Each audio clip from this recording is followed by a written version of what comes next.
So today we're going to be breeding some mystery snails. I've got a tank up behind me here. It's not really being used at the moment and it's got a little bit of water in it, which is perfect for what we're going to be using this tank for. The first thing that we're going to be doing is picking out the breeders, so the big adult mystery snails, and we've got heaps of them around the fish room. So I guess we can just go and grab some now. So here's one down here.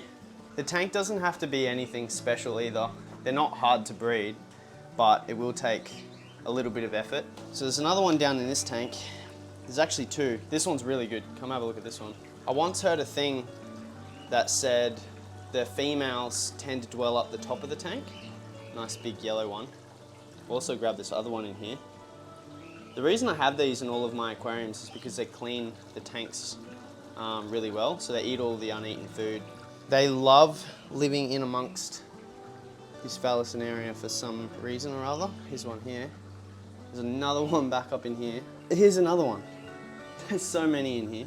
So here's all our mystery snails. I'm just gonna pick out the best ones maybe for the breeding. And the way you do that is just by looking at their shell. Some of these have been a bit decayed. Sometimes you need to add like additives to their diet. Trev did this and explained it in Nick's video about what to add and all that kind of thing. But I'm just going to be doing it the basic way and picking out the best ones. So this shell's pretty good. This one here is pretty good. Might even try and get a couple different other shapes or whatever. Chuck some back in there. So we got 4 more mystery snails here. Chuck them up in the breeding tank. So we've got all the snails up in the breeding tank here. And I'm actually going to fill this up with a little bit more water because there's not quite enough water for the sponge filter to work. But we also don't want to fill it right to the top, and I'm going to show you why in a second. Okay, so we're going to add some filtration to the aquarium because snails are a little bit like fish in the fact that they do like some clean water, or they'll definitely appreciate it. So we're just going to chuck a sponge filter in there. There's probably about maybe like 8 in there, and that should be plenty to start off the breeding process. Now, I've only filled this about 50% in this aquarium. And the reason I've done that is because the snails lay their eggs out of water. So if you come over here, you can see that in this tank, we already have basically tried this process out and it works really well. So if you don't fill your tank right to the top, the snails will come out of the water and they're gonna lay their eggs up on the glass. So now that we've got all of our snails in here, we've got our filtration and everything you need for these guys, we're gonna actually leave this for probably a few weeks or even just long enough to see the snails starting to lay eggs up here. I'm going to probably be feeding this tank at least once or twice a week. I'll just be chucking algae wafers or just any type of food in there because these will just clean up heaps of food no matter what you chuck in there. So you're going to be feeding the snails twice a week and eventually they're going to start laying eggs above the water, and as soon as you see those eggs, then we can move on to our next step.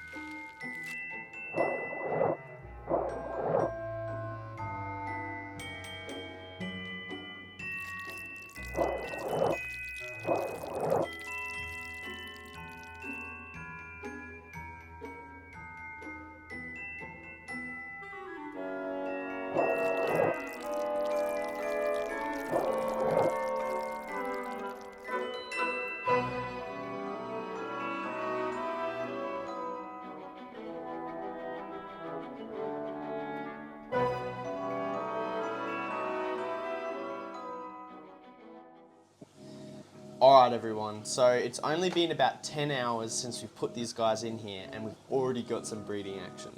So it's super awesome to see that it doesn't take weeks to get them going. They literally, as soon as they're happy, they'll breed straight away. I can't stress it enough, it's really important if you want to breed the mystery snails to have this piece of dry glass above the tank because that's where they're going to be laying their eggs. I'm going to be using this tank to do absolutely everything. So breeding them, the egg laying and the baby raising and everything like that, all in this one tank. The snails have laid 2 quite large patches of eggs, which is a really good sign. And what we're going to be doing is picking those eggs off the glass and putting them on our little tray we made. Here's the eggs up the back here. And what you're going to do is break this egg off. So it's like a big clay sort of thing.